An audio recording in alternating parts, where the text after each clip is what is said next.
8 Mart Dünya Kadınlar Günü nedeniyle Taksim'de bir araya gelen kadın gruplar yürüyüş düzenlikleri esnada yatsı ezanı okunmasını ıslıklarıyla protesto ederek Müslüman bir ülkede kesinlikle olmaması gereken bir densizliğe imza atmışlardır.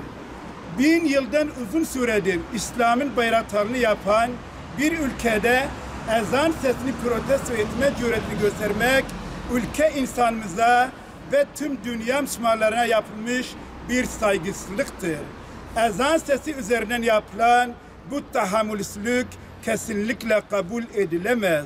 Halkı provoke etme amaçlı bu protestoyu gerçekleştirenler derhal %99'u Müslüman olan Türkiye halkından ve tüm dünya Müslümanlarından özür dilemeli, haklarında halkı kin ve düşmanlığa sevk etmeden gerekli yasal işlemler başlatılmalıdır. Ezanımıza yapılan saygıyla seyirci kalmayacağız.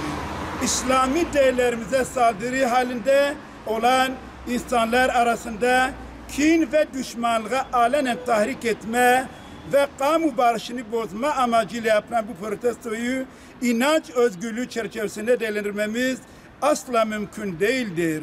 Türkiye her dinden, her inançtan insanların yaşadığı geniş bir mozaiktir.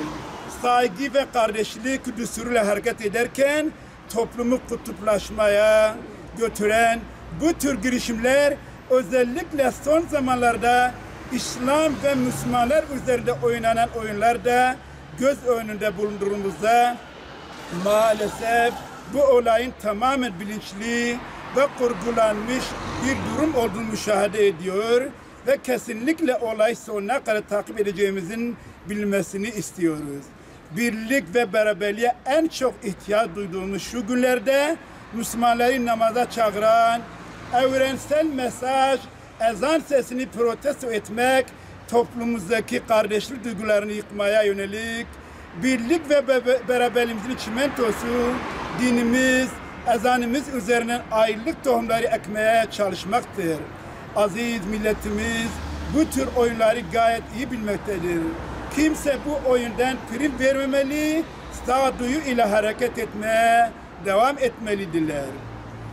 Kimi zaman tahrik, kimi zaman siyasi dengeler nedeniyle gerçekleştiren bu tür provokatif girişimler karşısında Müslümanları sağduyulu davranmaya, tepkilerini hukuk ve İslam geleneğinin bizlere öğrettiği naiflik ölçülerinde göstermeye davet ediyoruz.